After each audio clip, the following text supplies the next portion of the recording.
महसूल प्रशासन अधिक गतिमान व लोकाभिमुख करा.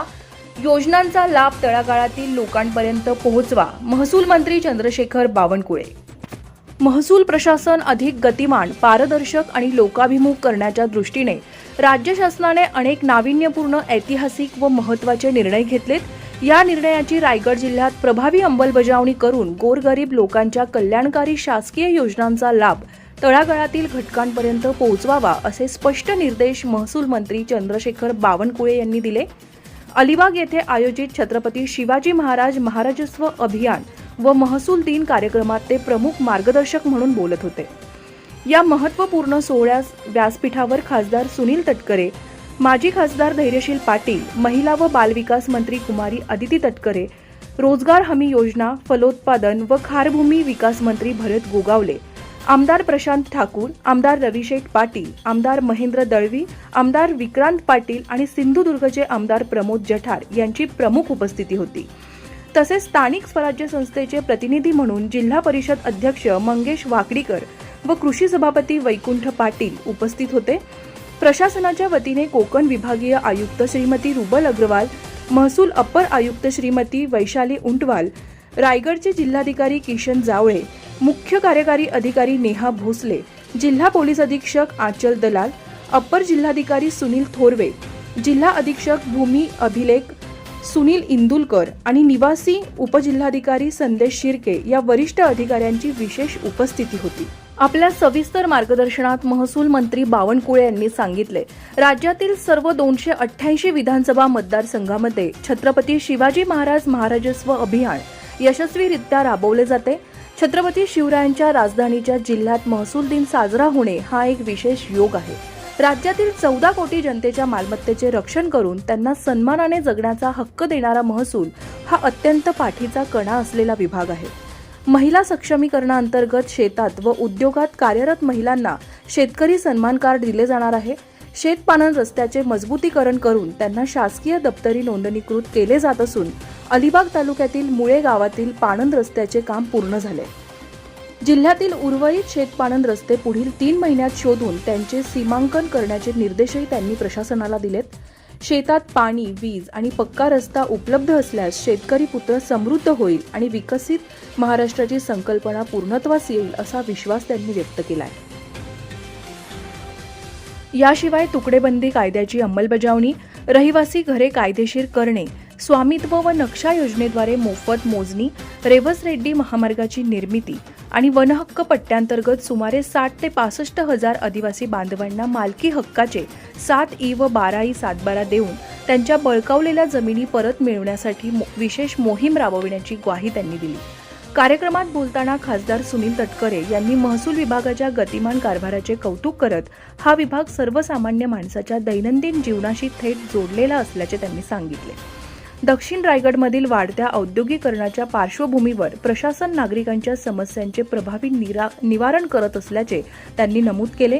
रोजगार हमी योजना मंत्री भरत गोगावले यांनी मुख्यमंत्री देवेंद्र फडणवीस आणि दिवंगत उपमुख्यमंत्री अजित पवार यांच्या जयंती व वाढदिवसाचे औचित्य साधून राबवलेल्या अभियानाचे कौतुक करत कोकणातील शेतकरी हा स्वाभिमानी व वेळेवर कर्ज फेडणारा असल्याचे अधोरेखित केले. महिला व बालविकास मंत्री कुमारी अदिती तटकरे यांनी शासन आपल्या दारी उपक्रमाचे पुढचे प्रगतीचे पाऊल म्हणजे महाराजस्व अभियान असल्याचे सांगत प्रत्येक पंचायत समिती गणापर्यंत योजना पोहोचविण्याचे आणि महिला दिनानिमित्त विशेष शिबिरे आयोजित करण्याचे आवाहन केले.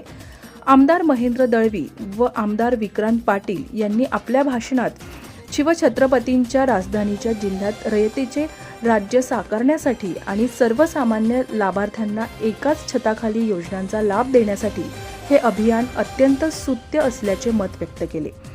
विभागीय आयुक्त श्रीमती रुबल अग्रवाल आणि प्रस्तावित करताना जिल्हाधिकारी किशन जावळे यांनी रायगड जिल्हा हा शेतकरी आत्महत्यामुक्त जिल्हा असल्याची गौरवपूर्ण नोंद करत महसूल खात्याची प्रतिमा उंचवण्यासाठी व पारदर्शकता आणण्यासाठी जिल्हा प्रशासन सदैव कटिबद्ध असल्याचे सांगितले. समारंभाच्या प्रसंगी मंत्री महोदयसह सर्व मान्यवरांनी विविध शासकीय विभागांद्वारे उभारण्यात आलेल्या माहितीपूर्ण स्टॉल्सला भेट देऊन योजनांची पाहणी केली. धम्मशील सावंतसह न्यूज ब्युरो, रायगड, महाराष्ट्र.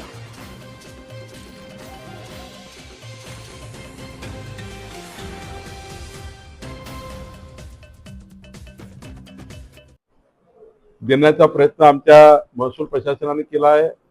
सर्वच विभागांनी, महिला बाल कल्याण विभाग, रोजगार हमी विभाग, पशुसंवर्धन, राज्याचा सर्वच विभाग, आदिवासी विभाग असेल, कृषी विभाग असेल, सर्वच विभागांनी आपापल्या लाभार्थ्यांना, मत्स्य व्यवसाय विभाग आहे, एक मोठा लाभ देण्याची योजना आम्ही तयार केली. राज्यामध्ये 22 जुलै ते 2 ऑगस्ट या काळात किमान 10 लक्ष परिवाराला वेगवेगळ्या योजनेचा लाभ देण्याचा आम्ही प्रयत्न केला. माननीय मुख्यमंत्री देवेंद्र फडणवीसजींचा जन्मदिवस व माननीय अजितदादाची जयंती 22 जुलै पासून 2 ऑगस्ट पर्यंत आम्ही हा सप्ताह पूर्ण करतो आहे. आणि मला असं वाटतं की यातनं रायगड जिल्ह्याचा जर विचार केला तर मागच्या 1.5 वर्षामध्ये 2,29,000 परिवारांना रायगड जिल्ह्यामध्ये आम्ही वेगवेगळ्या योजनेचा लाभ दिला. त्याची बुकलेट आम्ही तयार केली आहे. रायगड जिल्ह्यामध्ये 3-4 गोष्टी आम्ही ठरवलेल्या आहेत. पुढच्या 6 महिन्यामध्ये रायगड जिल्ह्यातले सर्व शेत रस्त्याची, वहिवाटीच्या रस्त्याची मोजणी करणे आणि सर्व रस्ते रेकॉर्डवर आणून मग या रस्त्याला जी रामजी किंवा मुख्यमंत्री बळीराजा पानन रस्ते योजनेमध्ये या रस्त्याचं मजबूतीकरण करणे. मला विश्वास आहे की रायगड जिल्ह्यातल्या शेतकऱ्याचे 3,950 रस्ते जर आपण केले तर रस्त्यावर झाल्यानंतर जमिनीच्या किमती ह्या 10 पट वाढतील आणि एक नवीन प्रकारचं प्रोडक्टिव्हिटी तयार होईल. आमच्या शेतकऱ्यांना दुबार तिबार पिकं घेता येतील. क्षेत्रस्थ नसल्यामुळे फार अडचण आहे. दुसरा आम्ही विचार केला आहे की 1 जानेवारी 2011 पूर्वी जी सरकारी जागेवर जी लोक बसलेली आहेत त्या ठिकाणी त्यांचं सर्वेक्षण करायचं पूर्ण जिल्ह्याचं, आणि सर्वेक्षण करून याची यादी आम्ही डिस्प्ले करणार. त्या भागाचे आमदार जे असतील त्यांना आम्ही देणार.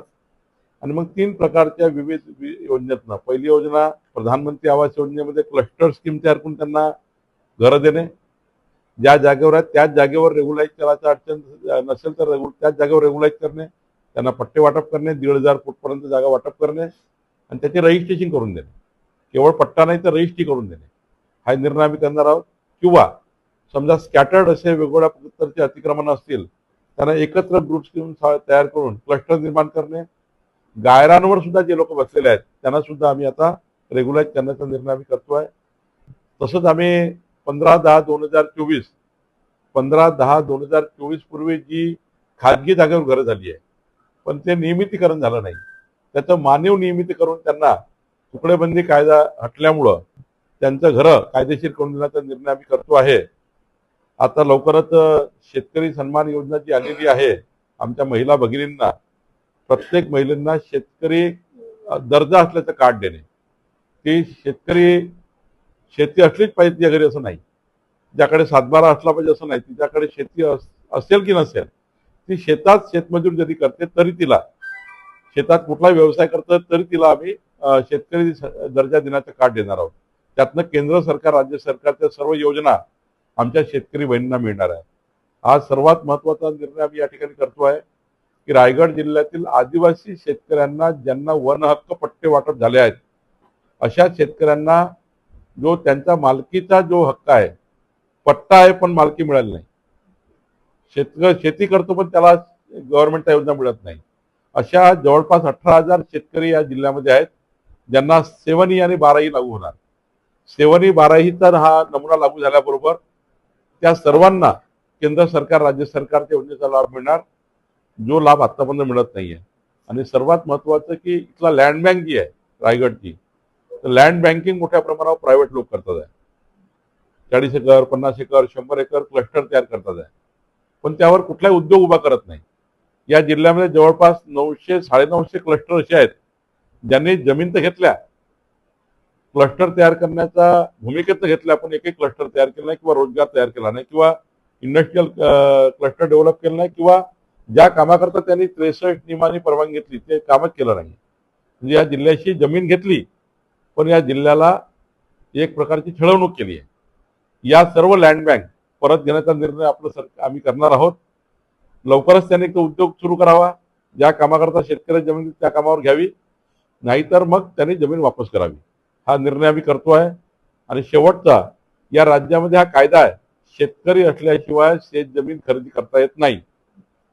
शेतकरी असल्याशिवाय शेत जमीन खरेदी करता येत नाही. पण या राज्यामध्ये डुप्लिकेट काही लोकांनी शेतकरी दाखवून शेत जमिनी खरेदी केल्या आहेत. त्यांची इन्क्वायरी आम्ही करणार आहोत, त्यांची चौकशी आम्ही करणार आहोत. आणि या सर्व शेत जमीन ज्या बोगस घेतलेल्या आहेत त्याची इन्क्वायरी या राज्यामध्ये करायची आहे. साधारणतः सिंधुदुर्गमध्ये झाला आहे, रत्नागिरीमध्ये झाला आहे, रायगडमध्ये सुद्धा ज्यांच्याकडे शेतजमीन आहे अशा लोकांनी शेतजमीन विकत घेतली आहे. कायदा असा आहे की शेतजमीन असल्याशिवाय शेतजमीन घेता येत नाही. आणि तिसरं महत्वाचं, 3 वर्षामध्ये शेतजमीन घेतली असेल तर 3 वर्षात ती जमीन पिकाखाली आणावं लागतं, नाहीतर सरकार जमा होतं. हा कायदा आहे. पण या कायद्याचं पालन मात्र रायगड जिल्ह्यात झालं नाही. अनेक जमिनी मोठ्या मोठ्या लोकांनी घेतल्या पण त्या पडीत ठेवलेल्या आहे. त्याचं कुठलं पीक पाणी घेत नाही. आणि त्यामुळं पीक पाणी घेणार नसाल तर शेतजमीन कशाला घेतली आहे, तर ती जमीन एक तर वापस करावी लागेल गव्हर्नमेंटला. जरी प्रायव्हेट असेल तरी सरकार ती ताब्यात घेईल. कारण तुम्हाला कायद्याने जावं लागेल. तुम्ही अमाप जमिनी घेऊन त्या पडीत ठेवू शकत नाही. त्याला तुम्हाला कल्टिवेट करावं लागेल. काही ती कल्टिवेट करा. तुम्ही किमान ग्रास लावा, किमान त्या ठिकाणी काहीतरी शेतजमीन करा किंवा काहीतरी बांबू लागवड करा. काहीतरी कल्टिवेट करावी लागेल. तुम्ही पडीत ठेवू शकत नाही. त्यामुळं ॲग्रिकल्चर लँडला उपयोगात आणणे, ॲग्रिकल्चर लँडला मजबूती देणे ही आम्ही या ठिकाणी भूमिका स्वीकारली आहे. आणि आदिवासी शेतकऱ्याच्या जमिनी ज्यांनी अव्वाच्या सव्वा भावाने लाटल्या आहेत, आदिवासीला फसवलेला आहे. आणि त्यामुळं काही ठिकाणी आदिवासी लोकांची तक्रारी आल्या आमच्याकडे रायगडमध्ये की आमची जमीन या धनदांडग्याने लाटलेली आहे, मला फसवलेला आहे. अशी आम्ही 39 प्रकरणं आता जिल्हाधिकाऱ्यांनी हातात घेतलेल्या आहे. त्या लोकांच्या जमिनी परत करून त्या आदिवासीला परत करण्याची भूमिका आमची आहे. जवळपास 39 जमिनी आता परत करण्याचा विचार आम्ही करतोय. किती मोठा माणूस राहू दे, त्यांनी आदिवासी जमीन खरेदी केली असेल, ते नियमात नसेल किंवा परवानगी घेऊन केली नसेल सरकारची, तर मात्र ती जमीन परत द्यावी लागतं. तेही आम्ही करणार आहोत.